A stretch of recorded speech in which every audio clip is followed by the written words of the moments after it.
Hey everyone, Mel Abraham here from The Entrepreneur Solution, the author of The Entrepreneur Solution, the #1 best-selling book. And welcome to the Entrepreneur Solution Show. I got an immense pleasure to introduce you to another friend of mine, a good friend that I met just a couple years ago.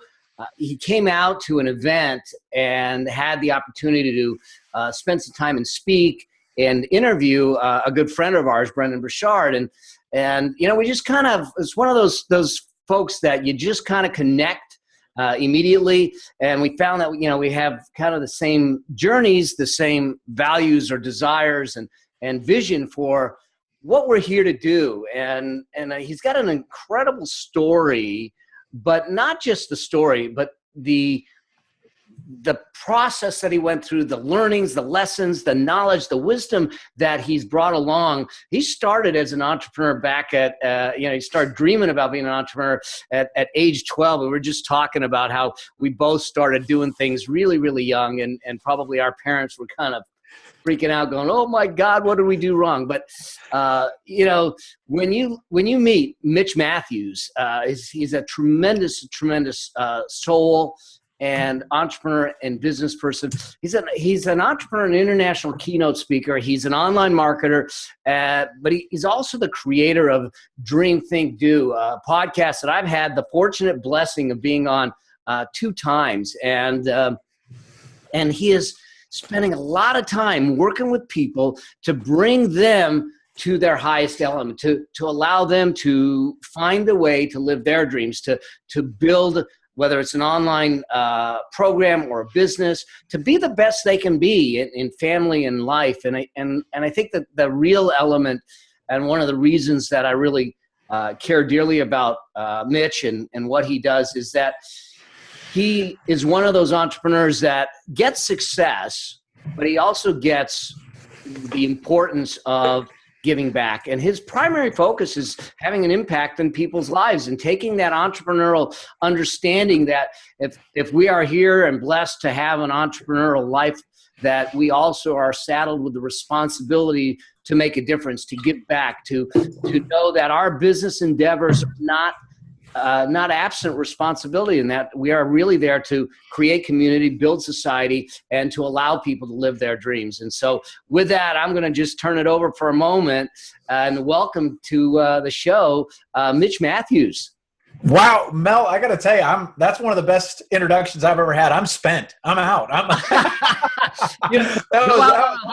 My mom listened to that one. That is awesome. So thank you, man. It's just a total honor to be on your show. You know that I consider you a friend, but I'm also a fan. I just love what you're doing, love your work, and it's an honor to be here. Cool. I kind of gave them my personal perspective on your introduction and who you are. Yeah. I'd love you to give a quick glimpse into, who's Mitch Matthews and what was the journey like, and did you really expect to even be where you are today, having this conversation, doing the things you're doing, and all of that? Well, absolutely. That's a great question. I love it. So kind of the quick skinny on what we do. As you mentioned, I've got a podcast called Dream, Think, Do. And that's kind of an umbrella over all that we do. I believe Dream, Think, Do, hopefully it's a catchy name, but it's also built on the scientific methods. So, we want to inspire people to dream first, to really think about what are some of their goals and dreams, and then to put a plan together. And that's a little bit like a scientist walking into a lab and saying, all right, what do I want to prove? What's my goal? But how am I going to go after it? And you look at a definition of hypothesis, the word hypothesis, it's a best guess at how something's going to go. And I love that. That's kind of the thinking part of that, 3-step process. And then the do, that third part, is taking action, taking massive action and learning from that as much as possible. So that's kind of the, overreaching concept of what we do. But really we have a 3-pronged business. So I've got one-on-one coaching, executive coaching, speaking, as you mentioned, keynote speaking, and then we've got online training. So an online training component. Most of our training really focus on training up coaches, executive coaches, life coaches, those kinds of things, business as well as coach strategy. So that's kind of the overarching stuff that we do. But to your point and to your early part in your introduction, I'm like you. I started at an early age. I'm kind of an extreme personality like yourself. So, like a dog with a bone, you start to get focused on something. And at a young age, I thought that my dream job was to own a bike shop. And so I lived in a small town in Iowa, Newton, Iowa, and there was one bike shop in town. It was two blocks off the square, and it was in the hole in the wall building, and it was next to the Goodwill, and it was around the corner from the strip club. So it was a great place to hang out as a 12-year-old, I can tell you. But I thought that was my dream. So, being kind of a somewhat extreme personality, I just went after it. And so I spent that summer, I spent at least 2 or 3 hours a day at that bike shop, learning from the owner, learning from the mechanics, watching how they did stuff, how they ordered things, why they ordered things, how they put stuff together. And, I took out the trash. I did whatever I could so they wouldn't arrest me for loitering. And at the end of that summer, they actually hired me, which I'm very, very grateful for. But then at 14, that bike shop owner took me and a couple of the other mechanics to a Schwinn selling school. It was a selling school put on by Schwinn. And it was me and basically a bunch of middle-aged bike shop owners. And they were like, what's the 14-year-old doing here? They got zits. Like, what's that about? And I was just all charged up. I thought this was great. This is unbelievable. And then this guy walks in and he starts teaching us on sales. And I was already in love with sales. Like at 14, I was reading books on sales, which didn't make me real popular with the girls. But at the same time, I can apply those concepts in a lot of different ways, right? But this guy all of a sudden was teaching this room. I'm like, what's his job? What's his deal? Like, I started to go, okay, this guy's teaching us, but it's not like learning math. It's not like teaching science. It's not any of the teaching that I've been exposed to before. So all of a sudden, this whole world of opportunities started to open to me. And so I still stayed passionate about bikes. I still stayed passionate about the bike shop. But all of a sudden, that started to set a new course for me. And that's really what my life has always been, is like to set a goal, to go after that goal. And then from that, you learn about this bigger world, and then you set a new course and start to go after it. So really at that point at 14, I started to set a trajectory towards what I do today. I just didn't know exactly what it was going to look like. I'm just really, really grateful that it worked out. Oh, so cool. It's so cool, Mitch. There's so many things that come out of just even that little segment. And I call of all the people in our community, the Solution Nation, and I love that. And so, I think about two things that I really look at. One is that you made the comment about hypothesis. Mm-hmm. That's it's a great word in the sense that if we just approached the things that we do in our life, in our business, as here's my hypothesis, and I'm there to test it. And as a scientist, if you're a scientist, that's all you're doing is you're testing a hypothesis to get more information so you can make better decisions going forward. Yep. And the challenge that I see in a lot of people is that they don't come at it with that scientific hypothesized type of mentality. They come at it and like, oh my God, what if I fail? Right. What if this doesn't go the way I thought it would? Yeah. But absolutely. if we just approached it with a kind of a hypothesis mindset, I mean, think about it, Solution Nation.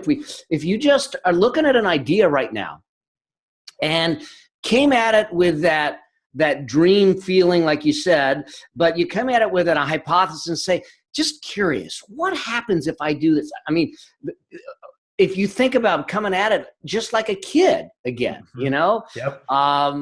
There's plenty of things that I did as a child was one of those things that you go, I wonder what would happen if I put that egg in the microwave.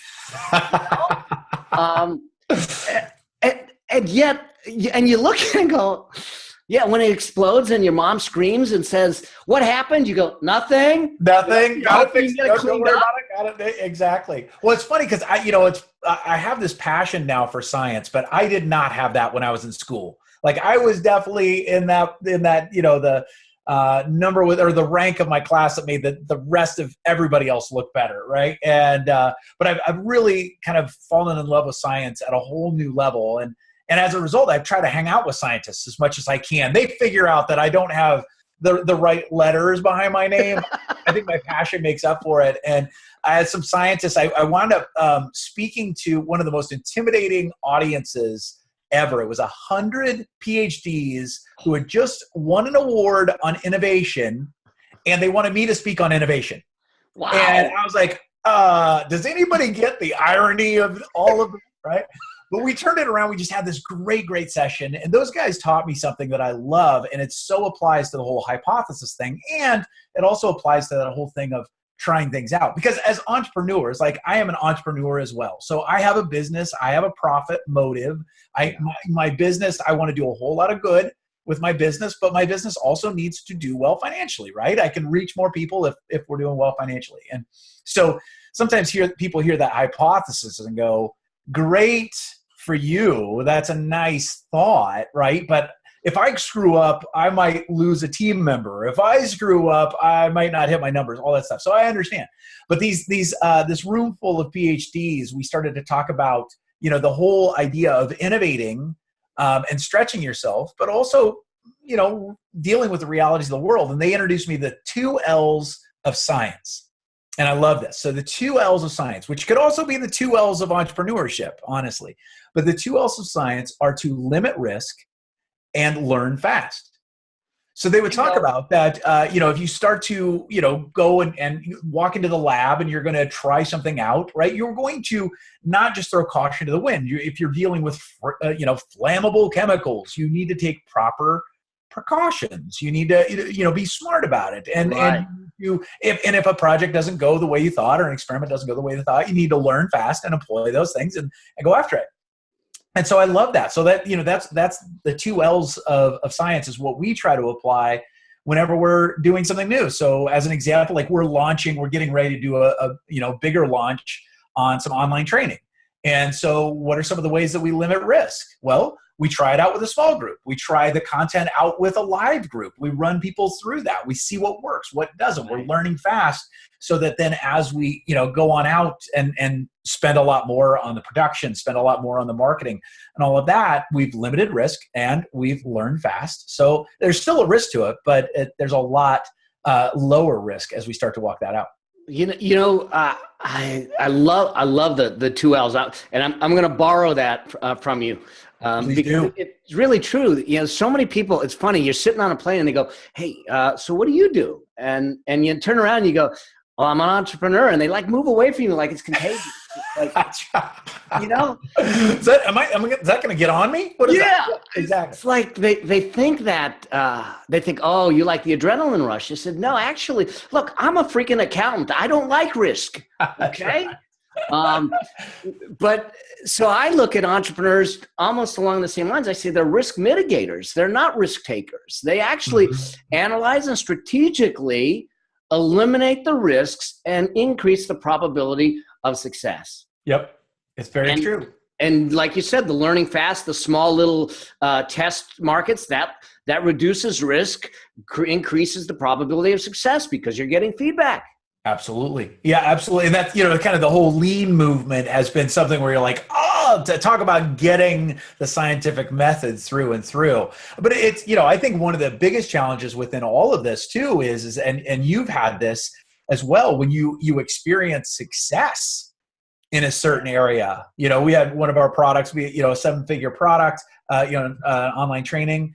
And I found it firsthand, like all of a sudden the biggest risk was that success. Yeah. Because now it was that mode of don't change anything. Don't tweak it. Don't move it. Don't stop. Don't do that, and all that. And we realized the way we got here was by, again, following this limit risk and learn fast. And all of a sudden we were limiting all risk. We were trying to eliminate any change and not really learning anything at all. And it started to slow. And so I think that's one of those things, especially for entrepreneurs, but anybody, you have to be careful of those successes, shutting down that learning curve as well. Sweet. So I want to go back to something else that you said, because I think it's really important and we've lost a lot of it today.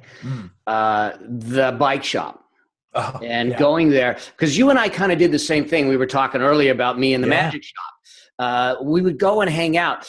Back in the day when you were trying to learn a trade, you were trying to learn a craft, you would go into an apprenticeship program. Yep. And one of the greatest ways to learn is through going there, doing it, being mentored or apprenticed by, someone who's there doing it. And you did the same thing in the bike shop. Yep. And I'm guessing and trusting that in all likelihood, you learned more than how to put a chain on a bike. Well, I can tell you, I went to a great university. I went to the University of Northern Iowa. I mixed in some schools over in England for a while with that too. Loved those schools, great education. But I can tell you, I learned way more in that bike shop. With the WD-40 fumes in the air, I learned way more about life and entrepreneurship in my time there in the trenches than I did in school. And it's that whole thing of just because that was real world. Yeah. That was, it's kind of, we joked it was sink or swim. It was sink or swim. It's that whole thing of like, if it doesn't work, then we got to figure something out in a hurry. And then if it does work and works in a big way, then we need to figure out something in a hurry. Right. And realize, and it's one of those things like the bike shop owner, especially in the summer, he was at the bike shop at 4 a.m. every day. And part of that was because we had to get the bikes done, right? We had to repair bikes. We had to build bikes. Part of it was because he loved it. Yeah. Like he loved it. And that was one of those things. I remember at first going, this guy's nuts. When I started to figure like that stuff out, I like my sleep, Mel. I don't know about you, but this is nuts. And the first time he said, all right, be here at 4 a.m. I'm like, you're freaking nuts. Like, are you kidding? At the same time, there was a part of me that's like, I'm in, okay. But I can remember, not necessarily at 14, I don't think. I'd love to give myself that credit, but I don't think I was that self-aware. But at 18 and 19, when I started to see, especially my other friends and in their work, I'd see my friends' parents in their work, I just didn't see that passion in other people. And I can remember, especially as I was getting ready to go to school and go to college and spend less time at the bike shop, I can remember kind of dedicating myself saying, I don't think it's going to be owning a bike shop anymore, but I want that passion that Marty Doan, I had this bike shop. I want that passion. I want to find the thing where I'm not like, I got to get up at 4 a.m. I want to get that thing where it's like, I'm up at 4 freaking a.m. You know what I mean? So that, I think I learned so much, but if anything, that was probably one of those things that was most critical or foundational for me. It's so cool. And you can call it apprenticeship, you can call it mentorship, you can call it coaching, but we all need, Solution Nation, you need to be willing to dedicate your time to serving, to learning, to growing, and having those people around you like Mitch and his people, and what Mitch did to grow. And I think that's huge in an entrepreneur's journey. Well, I so agree. And one of the things, it's interesting, I do a lot of speaking on college campuses. About 40% of my speakings on college campuses, about 60% is in corporate. And I can tell you that the speaking on college campuses is totally passion. Obviously I love it. But it's one of those things that I think one of the biggest crises that we have in our country is that our college students aren't dreaming anymore. They've been told what to do. They've been programmed out the wazoo, but they're not dreaming for themselves. And so I love just lighting that fire up and firing them up. But I have a true passion for young ones. No doubt. I have a huge passion. I'm with you the same way. But I will also say that don't let that openness to mentorship, that openness to apprenticeship be age dependent. Oh yeah. What ticks me off is that like you're saying, this is such an important part, but it's almost like we only give ourselves permission to do something like that up until we're 21. But then after 21, we have to get serious and never do that kind of thing again. But we need to have that same openness. It takes a certain amount of humility to say, I'd love to learn from you. Especially, it takes a little bit of humility at 21, takes more humility maybe at 41. Right. But time of reaching out and saying, I would love to learn from you. And sometimes as adults, we have to offer to pay, for that opportunity, whether that's, investing in training like you've got, training like we've got, but also that just reaching out, learning from somebody, reading their books. But sometimes too, it's that willingness to reach out and call a hero, message a hero, and just say, could I ask for a little bit of your time? Could I learn from you? and not let that be something that if we're not 21 anymore, which I got a lot of gray hair, so I'm obviously I'm not hoping it sticks around to go gray. I can't let that be something that only 20 someone's do, or 18-year-olds do. We got to take that and then also offer it obviously to others. So true, because we tend to believe, I think society in general tends to believe that the degree process, the completion of a degree process, is the completion of our education. Right. And it's not. The degree process is just that. It's a completion of a degree process. Our education has to, I think that we need to, as a humanity, the natural tendency is to continually grow. And whether you want to take personal development, whether you want to learn new skills, whether you want to learn new sports, whatever it is, doing something, learning more, continuing to grow can only serve you. And being vulnerable enough to say, you know what, I don't know that. Because I know that when I first started speaking and doing this, I was afraid to go, shoot, I don't know. Now I'm pretty damn good at it. That's right.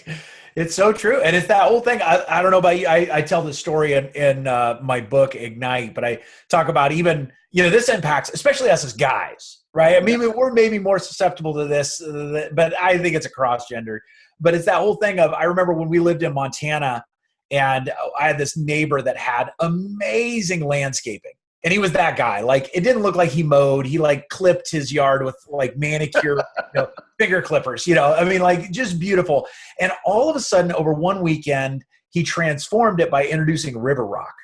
Right. And I'm like, oh, there's something about River Rock. I drove by it that morning, and I came home that night and I said, honey, we got to go walk the dog by Rich's house. And she's like, why? And I'm like, well, we got to walk the dog by because we got to stalk Rich, because we got to see his yard. Because that's why you have dogs, right? So you can spy on your neighbors. And so we walked down there, and she's like, oh my gosh, look at his yard. It's amazing. River Rock, all this kind of stuff. And I can remember, being a guy and, being solution oriented, but also cheap. I pointed at the mountains and said, behold, mountains, you this weekend have some free rock for this guy, right? Like, I know how to do this. And so that weekend I loaded up my truck. I go up to the mountains. I pile that truck full of rock, and, I spent like $50 on gas. I wound up having to spend like $300 on on the new suspension of my truck about a week later. I spent like $10 in Motrin because I was dying, and all to like have this totally unimpressive pile of rocks, right? My wife, who's very supportive, was even like, all day, and that's all you got, right? So I finally, at the end of that day, I'm like, oh, screw it. I know what I had to do. And so I walked down the street, I knocked on Rich's door, and I knew how the conversation was going to go. I was going to ask for help, right? And in my mind, I'm thinking, he's going to make a big deal out of this. Like, he's going to step out onto the front step and say, for the loud enough for all the neighbors to hear, like, oh, Mitch, I'm glad you're asking for my help. He didn't do that. Like, he welcomed me in. I said, Rich, I love what you did. I'd love to hear how you did it. And then he said the thing that was so offensive. He goes, oh, Mitch, I'm so glad you asked me before you did anything. I'm like, punk. He didn't know I'd done anything. I'm like, you jerk, right? But he's like, so here's the thing. There's this quarry outside of town. Nobody seems to know about it, but for $50, you can get a whole dump truck full of rock. And like, you tip the driver $20, you'll have it done in 20 minutes. And I'm like, oh, and he touches my arm and he goes, aren't you glad you asked? And I'm like, you son of a, and he's like, I'll go get the number. And he goes, and I remember walking home looking at this little Post-it note going, I'm an idiot because I didn't ask to start with, right? So now anytime I'm trying to learn something new or trying to take something to that next level, I'm constantly asking myself, and I have to swallow my pride sometimes, of what don't I know and who knows? Who's somebody that I could be learning from? Before I take action, before I do something, before I drive into the mountains and spend, a better part of my day and $300 on my truck and all this stuff, right? So it's that whole thing of who can I be learning from? So true. And pursue that. And so I have to be reminded of that story because every day I'm tempted to walk into situations I have no idea about, trying to to solve it. I'm just constantly reminding myself, who do I need to be learning from today? That's why I love your show, man. I love learning from you. I love learning from your guests. That's why it's fun to be on here. So cool, Mitch. That's hilarious. Did you go back and tell your wife that, hey, I walked in and I'm like, you are not going to believe this, right? Oh gosh. And sure enough, by the next weekend, our yard was done. It was true to form. And I'm like, oh my gosh, that would have taken me 20 minutes. And oh gosh. So it was a good lesson. Good lesson. My back still hurts sometimes. I'm telling you. Oh yeah. Oh God. Yeah. That's kind of our bullheaded stubbornness sometimes coming out where I got this. Oh yeah. Yeah. I've Me done and something electricity. similar. Yeah, Yeah. absolutely. And sometimes that familiarity, especially as entrepreneurs, Yeah. that familiarity we have to watch out for, because it's that whole thing. Well, and especially whether it's, online marketing, whatever, that world's constantly changing. Like I have a team member that really, handles our Facebook and our Google ad spend and all that stuff. We had a meeting this morning. He's like, well, you want to know what this week brought? And I'm like, sure. I'm going to understand part of it. I'm going to not understand other parts of it. So I've realized like part of it is going out and learning for yourself. Sometimes it's, assembling a team of either like-minded or smarter people. And it's really that combination of things. But I try to learn just enough so that I can speak to it and, say yes or no, and then let people much smarter than me do it. That's my son runs all my tech, and I go into the into the Asana project, and I see this list of stuff that he's got to do for me, and I'm like going, dude, just tell me which ones, because some of the stuff I don't even understand what you're saying. That's right. Could you send me an email on that? Yeah. Like, but it's in Asana. I know. Could you send me an email on that? Yeah. I know. It's absolutely.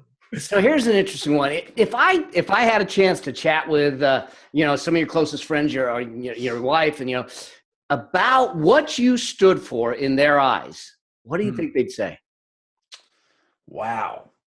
I know what I hope they say, and I think I live pretty true to that. But I think that one of the reasons I was put on the planet was hopefully to be just a great husband and to be a great dad. Those are my two biggest priorities, and that's faith driven for me. I know there's a big part of my heart that's dark and nasty, right? So I gotta lean on my faith for a whole lot of wisdom and guidance there. So those paramount things. But from a business perspective, I would say, for me, I know that part of my biggest driver is I want to see more people doing what they were put on the planet to do. And I don't think we were put on the planet to do just one thing. I think we were put on the planet to do themes of things, right? Like it's more open than just you were put here for one job and one job only. I think it's more we're put here for roles. Right.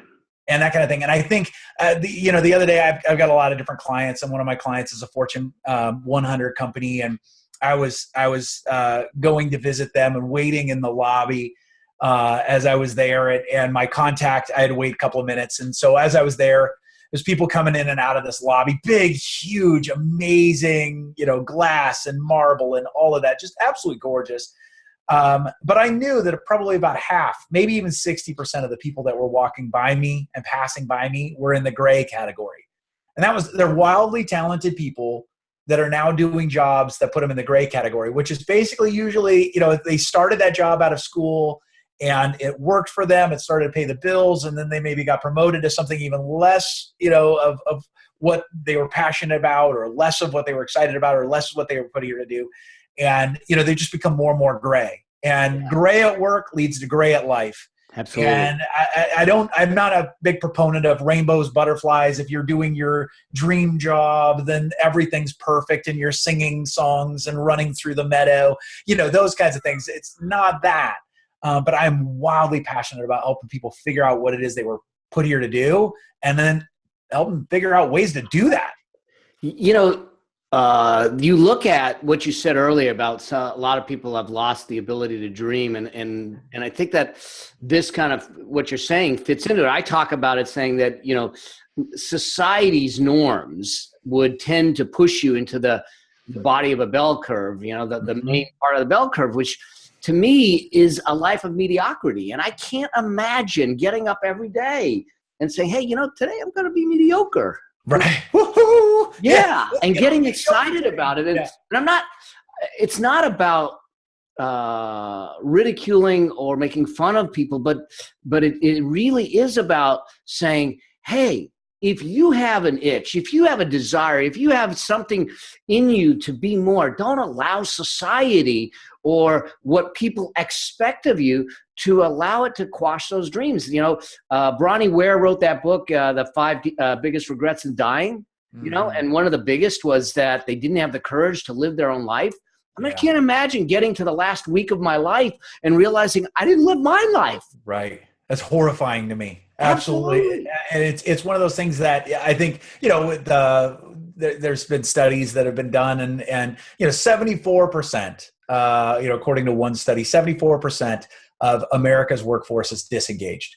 49% or about 47% are disengaged, and then about 17 and 19% are actively disengaged, which means they are turning in the least amount of work. Like they are calculating the amount of work they need to put in, and then they're doing that, just enough to keep their job, just enough to look busy, all that stuff, and that kind of thing. I realize there's going to be some people that's all they're shooting for in life, and that's going to be the case. That's whatever, through upbringing, through tragedy, through hurts, through whatever. That's all they're shooting for. That's all they want. But I got to believe that about 40 to 50% of that population wants something better. They're hungry for more. Yeah. And what I love about it is, and I think you and I have even joked about this, but I've got a buddy that he believes he was born in the wrong century. So the dude, he like hunts with a musket. He like loves going to the bathroom outside. He's completely and utterly convinced he was born in the wrong century. I, on the other hand, love indoor plumbing. I am happy to go to the grocery store to buy meat, all that stuff, right? It's that whole thing. So I love the generation that we're growing into, because the other part of it is that I did 100 interviews, Mel, with people who identified themselves as having dream jobs. Wow. And one of the things that I found was about half of them were doing work they loved, but about half of them were doing work that allowed them to do something they loved, something outside of work, right? Yeah. So they still identified it as a dream job. It wasn't necessarily because they loved that work or they loved their boss or they loved their company, but that work allowed them to do something outside that, work with a kids group, start a nonprofit, do a hobby that they loved, whatever. One guy was this like extreme kayaker. Right. Wow. And he did all sorts of stuff. One guy was an extreme swimmer. And so, he was pretty excited about his day job, but for the most part, it was that it really allowed him to do his passions. But I think, in our world, what's so exciting is that you don't always have to quit your job. And I know you've got a lot of leaders. I know you've got a lot of entrepreneurs, obviously, but you've got people that are probably interested or thinking about being an entrepreneur, but they're not there yet. And I'm a huge proponent of experimenting. It goes along with our whole, scientific method approach. It's like, find those small experiments, go after them. And, in our world, I just have a coaching client that wanted to experiment with online training. And over a course of a couple of weeks, he built some training, made a couple of grand on it. Right? Didn't quit his day job, is not interested in quitting his day job. He's really doing quite well in his day job, but he's like, oh my gosh, it's like this whole world opened up to him. And now he's, doing these other small experiments. He just sent me an email. Like, I'm trying this experiment this week. And, part of it I'm celebrating. Part of it's like, do you realize how long it took me to get to $2,000 in online sales? You punk. You got it done in like 4 weeks, you punk, all that stuff. So, but it's that whole thing of, we live in a time where you can do these, whether it's a side hustle, whether you can do these, but really do these small experiments and try things out. And low risk, low cost. Exactly right. Yeah.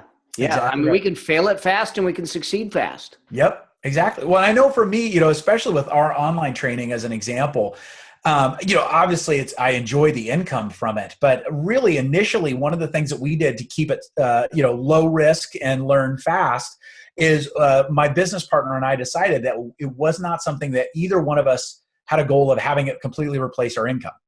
So what we wanted to do was build something that would take us initially 10 hours or less a week. That was our limitation. So we wouldn't take anything on that was bigger than that. If it took more than that, then we either needed to find a different approach or we need to do something different. Now, it brings in consistent income for me, and I spend about 2 hours a week on it tops. Beautiful. And it's one of those things but that was one of the ways that we were able to limit risk, because, with, scope creep and all of those things, there's this huge temptation to let a new project take over your life. And for both of us, we had that accountability together. We had that shared goal. And that was one of the ways that we contained that risk for us, was to say, okay, this is the maximum amount of time that we're going to spend on it. And so we have to figure out ways to make that work. So if it's not doing something, or if it's adding a team member, or if it's trying something different. So absolutely. There's a lot of ways to get to that limiting risk and learning fast. Cool.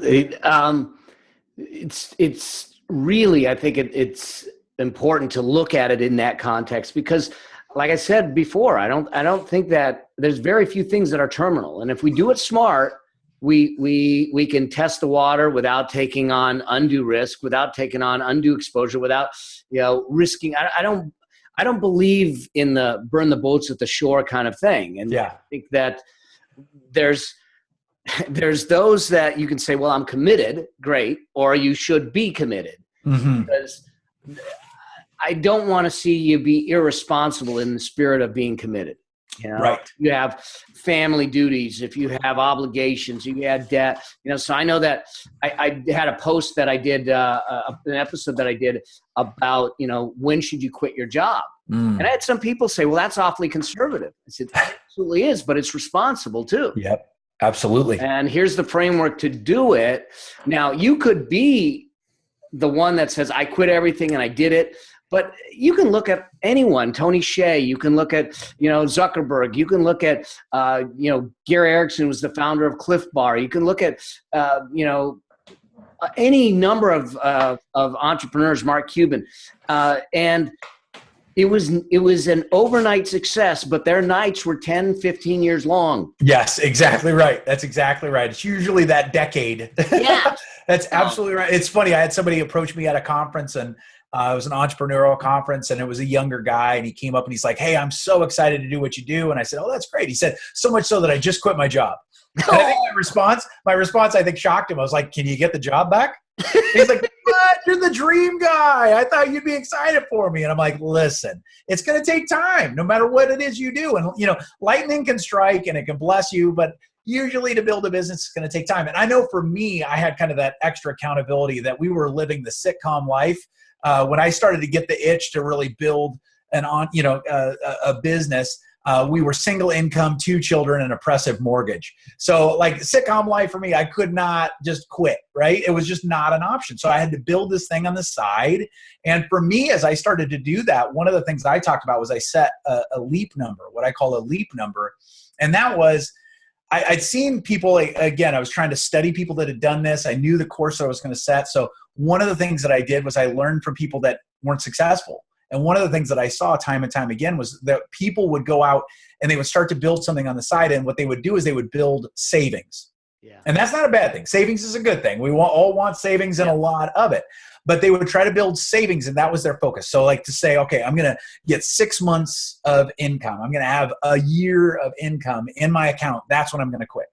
And it's a good goal, all of that. But I said that's not what I wanted to focus on, because what I saw with so many of those folks was they hit that savings mark, they quit, and then they retired. So they took a month off. And then, grandma got sick. And so, you know what? I've got a little bit of time. I can go hang out with grandma, because they had this cushion of savings. And so I'm like, that must not be it. So I started to look at other people, and I realized the people that really had done that well had built systems. Yeah. And that's what I wanted to do. So for me, I realized like I wanted to build something that I could create income from. So for me, it was initially coaching is where I got started. And I thought, all right, I'm not going to be able to completely replace my income. I was in the pharmaceutical world doing quite well with that. I was like, I'm not going to be able to completely, replace my income if I'm not focused on it full time. But I thought if I could hit about 35, 40%, 3 months in a row, then that meant I had the systems in place that if I devoted more time to it, logic would say that then I would be able to replace better position. And I found that going after that and putting a plan in place to build those systems was much better for me than just having the savings part of the equation. And so I thought it was going to take 5 years, and it wound up taking about 7 months actually. And then we were doing it full time and have been doing it full time ever since. So, you look at it, you prove the process, and that's really the key is you prove the process, and all you got to do is then dial it up. Yep. And let it run. Yep. So, absolutely. Yeah, that's a huge way to minimize risk in doing that. So if you looked at your success, your journey, what were 3 habits that you think contributed most to them? Whew, Oh, that was a good question. One of them is prayer. And for me, it's huge because I realize like part of this is on me, but a part of this is also, kind of following what I feel like I was called to do and asking for help and all of those things. So prayer is a big one. Relationships is another one. And I realize now, I'm actually an introvert who's learned to do extroverted things. I think you're similar. Like you don't really want the limelight. You don't want to be the central focus of the room. You teach because you want to help people, but it's not because you want, all the center, the spotlight, all those things.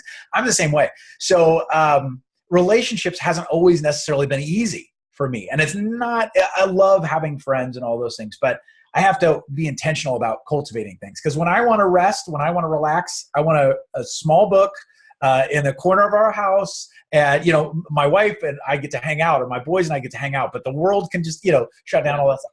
But I realize relationships are so key, and I look back on my life. I've had a mastermind group that I meet with regularly. We push each other.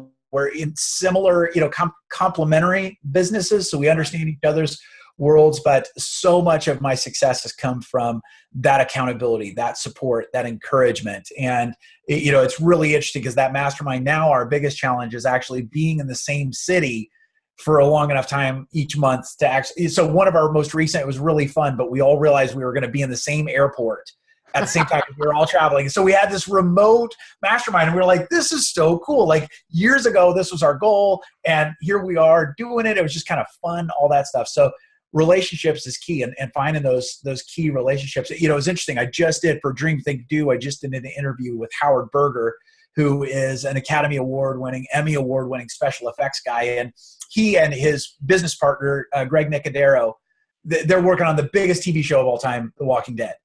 And as a businessman, like I'm a geek, so I love it, like their story on the special effects side. But as an entrepreneur, and I told them, I was like, as an entrepreneur, I want to know, how'd you get that deal? Like this is the biggest television show in TV history. Like, how did you get that deal? And he said it all started with relationships that started a decade plus ago with a director who, they helped out a movie where they made no money on the movie, but they helped that director because they believed in that vision and all that stuff. And that then relationship that wound up, becoming one of the showrunners for leaders of The Walking Dead.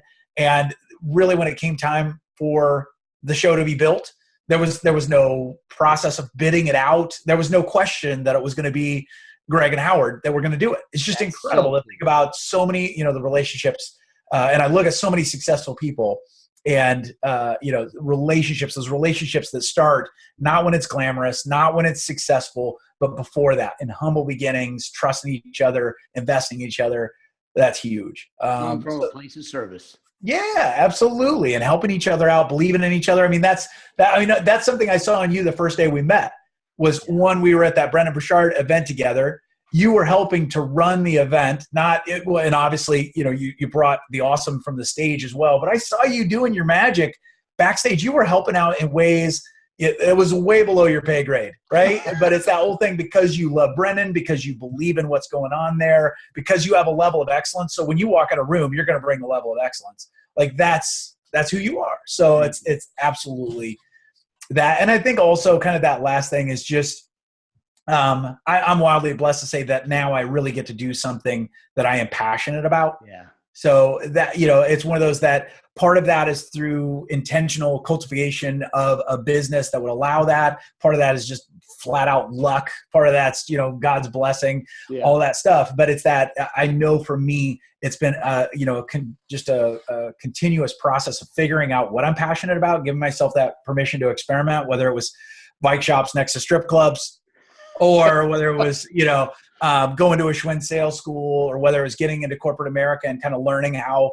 leadership worked there and how sales worked there and how training worked there and all those things. But, because I get to, so it's basically faith, relationships, and passion. And I know that almost sounds trite, man. That almost sounds rainbows and ooey gooey, but really when you boil it down, that's probably true though. Yeah. I mean, some things that seem to be cliche become cliche because they're real. Mm-hmm. And I think that, look, can you go wrong with that? No, Well, if it's worked for others, it might be worth paying attention to. Yeah. Yeah. So now you mentioned relationships, and I know that you also mentioned at one point that you struggled with a relationship, and you struggled with one of the big hurdles you had to get over was your relationship with money. Oh yeah.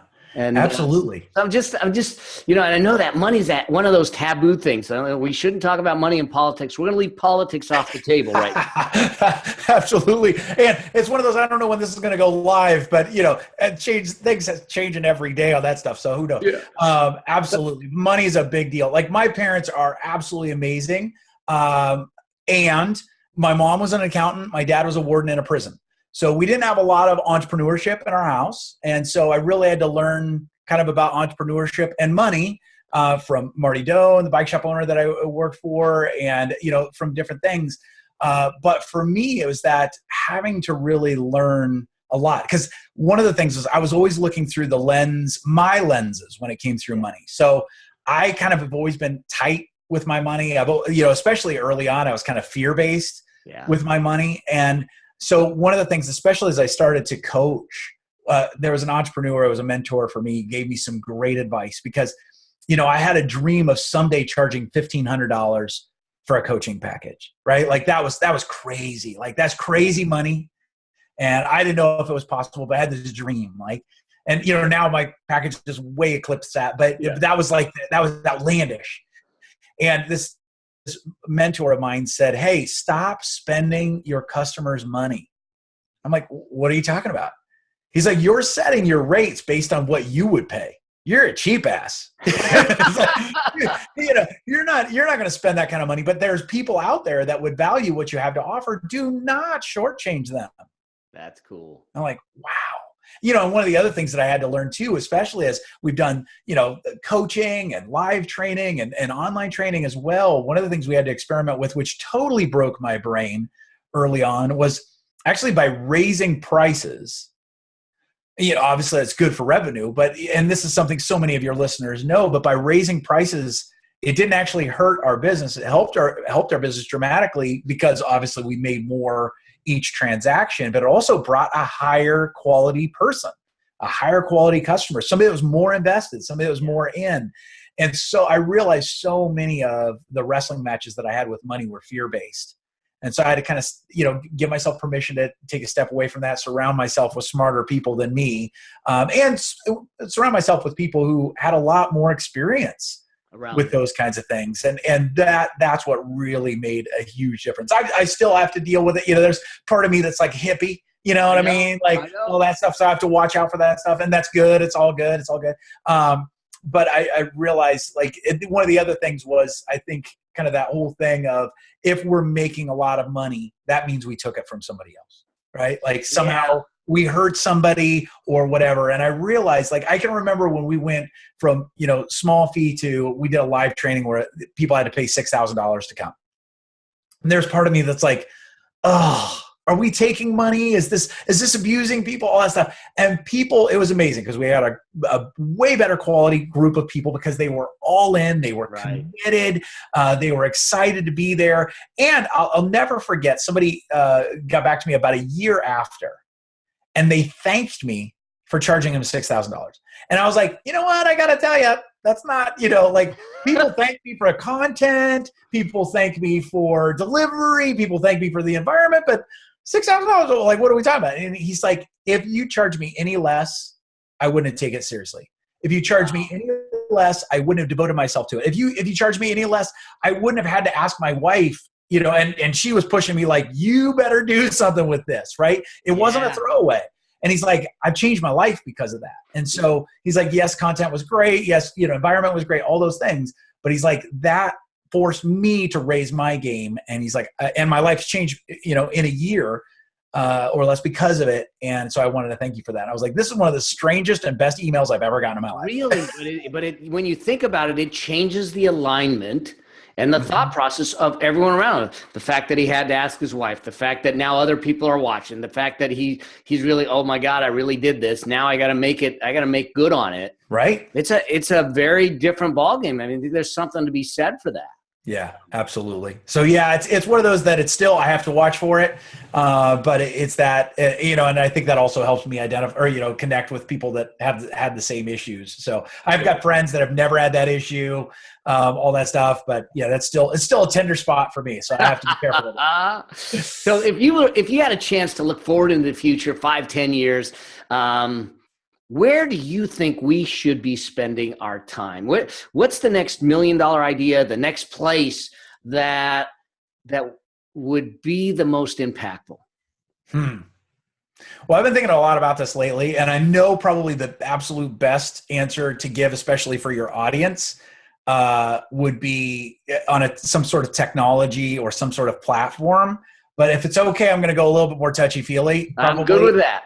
But the answer that I've come to a conclusion on, and actually this Howard Berger interview that I just got done helped to reinforce that, is if you said, all right, what should we be focused on right now that's going to have the biggest dividend in 5, 10 years? And I've got 2 teenage boys. And the thing that immediately came to my head was cultivating weirdness in our kids. Because it's one of those things like Howard Berger, he talks about, again, he's won Oscars, he won Emmys now, all this stuff. His parents at a very young age, they turned their garage, they realized he was passionate about movies. So they turned their garage into a theater, a home theater before home theaters were a thing, right? And his dad got old 8mm films and they watched old classics and horror films and all this stuff, and they cultivated it. And then, they let him tear up his bedroom and do all sorts of special effects stuff in his bedroom. And then they built this shed in his backyard. And, he spent time doing that. He said, I wasn't great with the girls. I didn't have a date until I was 19, all these kinds of things. He's like, but they cultivated that. Yeah. And I see that in our own boys. They've only seen me be an entrepreneur now. So they're weird in wonderful ways. Like they do some traditional stuff, but they're weird. Like they're both working on books. One's about 120 pages into his first book. Another one's got 3 different graphic novel series, storyboarded out, the whole thing. He's cultivating a team to make that happen, all that stuff. They're 15 and 17. Nice. So, so one of those things is like, for me, it's cultivating that with our kids. And whether it's your own kids or whether it's somebody you're just investing in, that doesn't mean clearing the way for them. That doesn't mean being a snowplow and making things easy for them. But it does mean providing opportunities. It does mean surrounding them, or providing, great experiences, stretching experiences for them, cultivating, finding out what their passions are, like even asking them what their passions are. We do these events that cultivate dreams, and we can talk about for hours, but I'll never forget, we did one, and we did one in a community, and all these people, they came, but they brought their families too. And I'll never forget, there was a leader in the community, a really successful entrepreneur, and he brought his kids, and I greeted him and said hello. And his son was 9, and I'm like, oh, it's great to meet you. I said, what's one of your dreams? The kid's like, I have no idea. I was like, that's great. I said, let's do this experience. We'll have some fun together, all that stuff. But before the end of the night, I want to hear at least one of your dreams. And the kid's like, okay. So 15 minutes before the event's wrapping up, I see him again. And this entrepreneur standing, he's a big guy, standing behind his son. And I said, what'd you come up with? He goes, well, I came up with a couple of dreams, but he said, I realized one of my dreams is I want to be an inventor. I'm like, oh, dude, that's awesome. I'm an inventor. That's awesome. And so we talked about it a little bit, and then he went off and ran off, did something else. And this big, hulky, entrepreneur walks up behind me, and I notice he's crying. He's like got a tear coming down. And I'm like, are you okay? What's going on? He goes, I just realized, he said, when I was a kid, I wanted to be an inventor, but nobody ever asked me. Nobody ever asked. And I'm like, oh, dude, bring it in for a hug. I went low. It was a little awkward, but still, it was one of those things that I'm like, oh, that's what we got to do. So, whether it's your own kids, whether it's somebody else's kids or whatever, invest in a couple of them, inspire them, encourage them, and get them. And there's a good chance you're going to ask them what their dreams are, and they're going to have zero idea on what their response is. But stay with them and cultivate that. Keep asking, keep giving them some different opportunities. Let them explore stuff that's maybe not normal. Let them explore stuff that's, maybe not your typical sports or your typical after school activities or whatever. Let them try some stuff. And so that's not your probably. No, but I think it's technologically based. It's the catalyst. It's the nest in which everything's going to be birthed from. I mean, to be able to say that you can see outside the box, to see outside those norms, to be able to say, this is my place, it's my way, and I'm going to be able to do something bigger. And Absolutely. I, we almost, in a sense, we got this virtual reality that, we get contained in these glasses and everything versus, back in the day, I remember we would pick up a stick and it would be a gun, it would be a cane, it would be Exactly. and we would pretend. And there was this imaginary world we could create amongst ourselves. And somewhere along the road, I think we lost some of that. And to bring that back and to give that gift to people to say, it's okay to dream. Yeah. It's okay to hold on to it. It's okay to look for the opportunities to allow it to come to life, because you talk about it in the context of dreams. The word for me is always about possibility, and it's what I call possibility thinking. And I sign my books, Keep Living in Possibility. Yeah. So true. If we just look at life today, my God, we watched George Jetson, and back then that was going, that's really cool. But you know what? There are cars that fly. We can summon cars now, and they're self-driving. I mean, George Jetson's coming true. Yeah, absolutely. Yeah, it's one of those when you look at Star Trek, the original Star Trek, and then when they did those the movies, like one of the biggest challenges with this new round of movies was like, we've got technology that far surpasses what the original Star Trek represents. So it's like, how do we bridge those two? It is amazing, and how that rate of change and innovation is continuing to escalate. So I love it. Dude, I can keep talking with you for God knows how long, but I do want to ask a couple of two more questions. Yep. Because I think it's really, some of it's really important, and you've touched on it. But one is the resource. And what's the one book that I think has had the biggest impact on you and that you believe is still relevant today? Wow. That's a big one. I love it. So one of those I'd have to go to. Trump card for me is the Bible. It's one of those like, timeless wisdom. And that's one of those things that it's kind of a living, breathing document. So kind of being able to dive into it and dig into it. And so for me, that's just kind of learning and not saying that I understand all of it, all that stuff, but just continuing to dive into that one. So that's big. And there's so many others that have had an impact on me. It's funny. I think about like one of the catalysts for me to build an online business was Tim Ferriss's book, 4 Hour Workweek. Right. Now I will fully admit, I love Tim, right? I've never read the whole book. All I needed, to be perfectly honest, all I needed was the cover. All I needed was the title. Like, dang straight.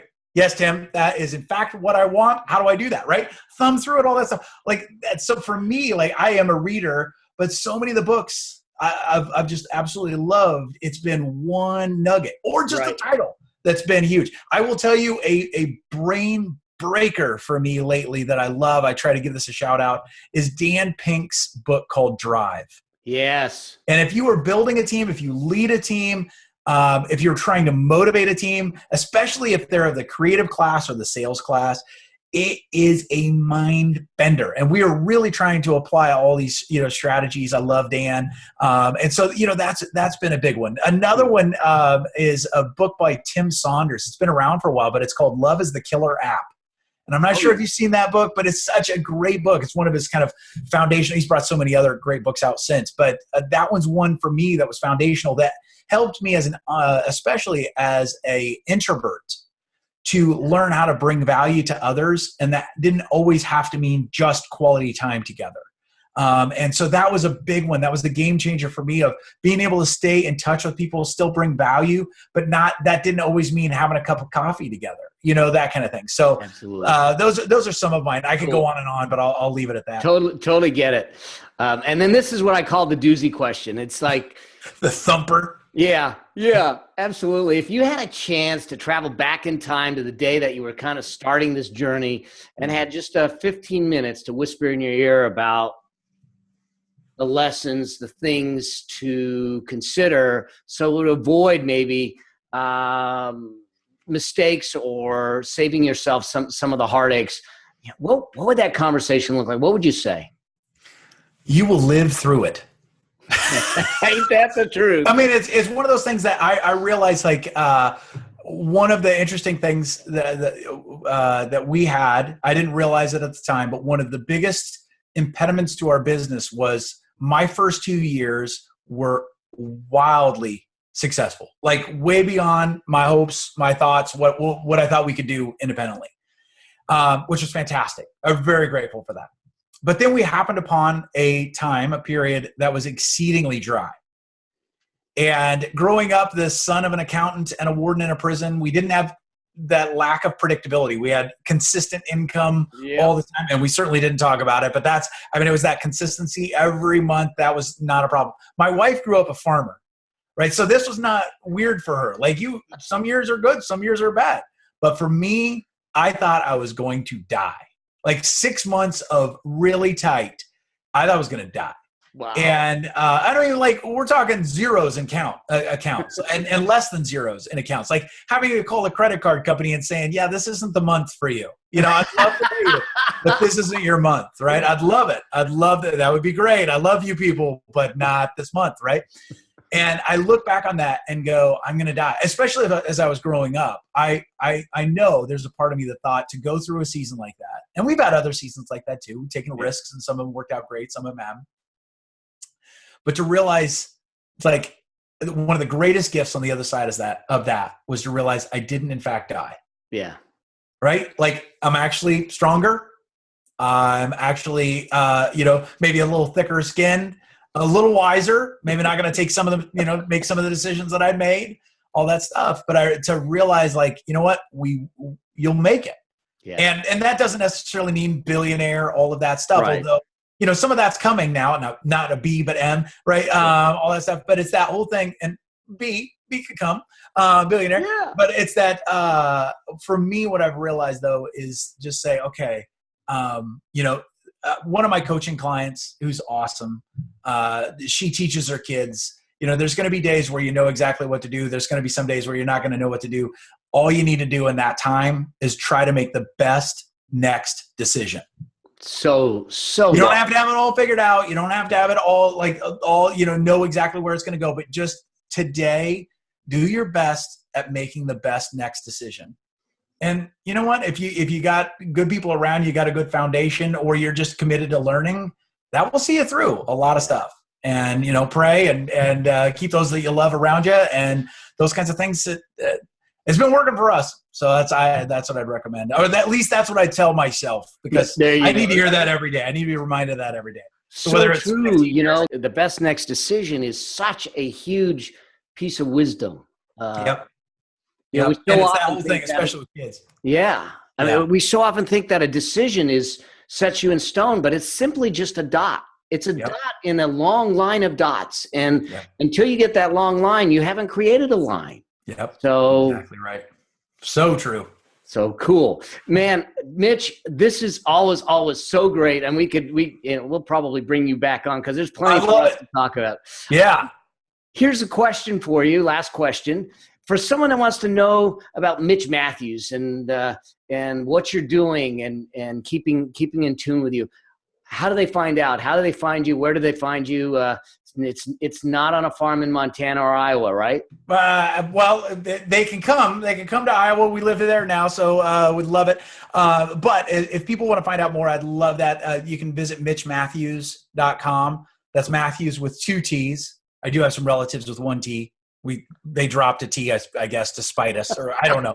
But MitchMatthews.com. If you go visit that, I've got a book called Ignite. And it's 3 simple steps to really ignite those buried dreams that you might have. If you come to MitchMatthews.com, we'll get you actually the full audio version of that book for free, as well as an action guide. So please come and check that out. And also hit iTunes. I'd love to have you be a part of Dream Think Do. If you love Mel's stuff, I think, one, you'll be able to hear Mel over on Dream Think Do, but we'd love to invite you to check that out as well. So, but it's just an honor, man. And I just kudos to you for all the just awesome stuff that you're doing. I love learning from you, following you, and doing stuff with you. So let's keep that going. You got it. Feelings mutual, my friend. Awesome. Cheers, brother. You guys check it out. Get a chance to download the summary and the resource for this episode. And I look forward to seeing you on the next episode. So until we get a chance to get together again, may your vision be grand, your journey epic, and your legacy significant. See you soon. Cheers. Bye. We hope you enjoyed this episode. Make sure you subscribe so you get access to all of Mel's business and success tips. And if you like this episode, share it with a friend. If you have a specific business or success question, you can ask it at www.askmelnow.com. Remember, it's all about being bold, dreaming big, and living life your way. Because the world needs you. Until the next episode, may your vision be grand, your journey epic, and your legacy significant.